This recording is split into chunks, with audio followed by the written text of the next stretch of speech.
Welcome to stock market credentials. आज हम IDFC first bank limited के बारे में डिस्कस करने वाला है।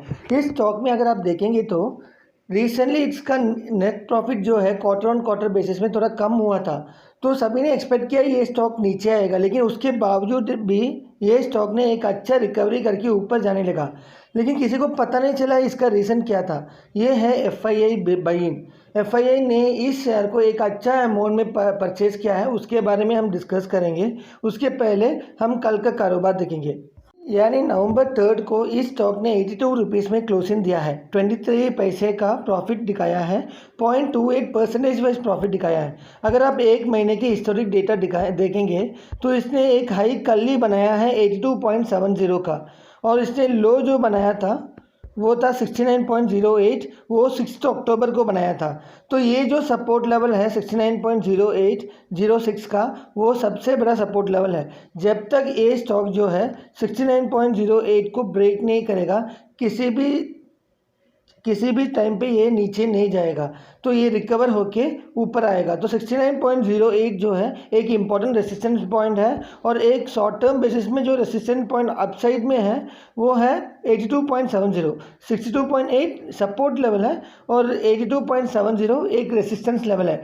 अगर इसको ब्रेक करेगा तो ये स्टॉक जो है 88 लेवल तक शॉर्ट टर्म बेसिस में इमीडिएटली आपको जाते हुए दिखाई देगा।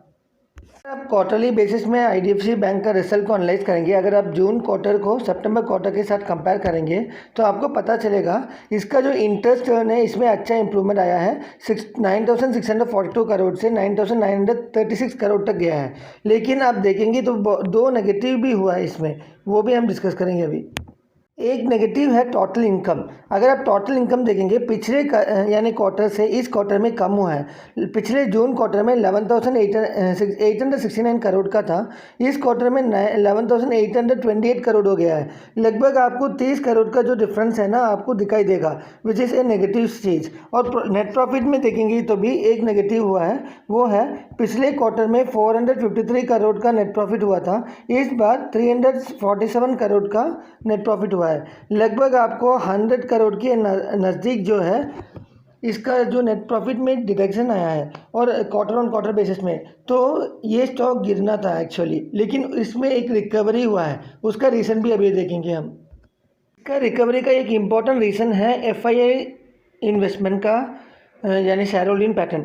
अगर आप देखेंगे तो सितंबर 2025 में जो शेयर होल्डिंग पैटर्न था 24.63% ही था, तो which is considered to be okay only, because अगस्त में भी 24.28 था, तो उससे थोड़ा 0.4% इंक्रीज़ हुआ था। 0.4 नहीं 0.35 समथिंग परसेंटेज इंक्रीज़ हुआ था। लेकिन अक्टूबर में अचानक एक अच्छा इंप्रूवमेंट चेंज हुआ है, 32.15% का इंक्रीज़ हुआ है, which is considered to be very good.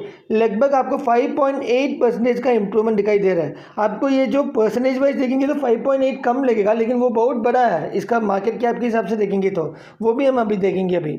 अगर आप देखेंगे तो ये डील एक सबसे इम्पोर्टेंट डील है, और 8 अक्टूबर को इसने डील किया है। यानी गोल्डमैन सच बैंक यूरोप से ODI ने लगभग आपको 1 करोड़ 10 लाख का एक डील बनाया है 72.45 रुपीज़ में। तो ये एक इम्पोर्टेंट डील है। ऐसा बहुत सारे डील हुआ है which is a very important step.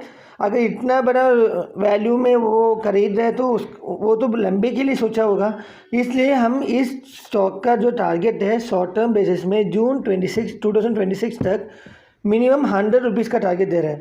तो अगर आपको हमारा वीडियो अच्छा लगा, do like and subscribe our channel and click the bell button for further notification. Thank you.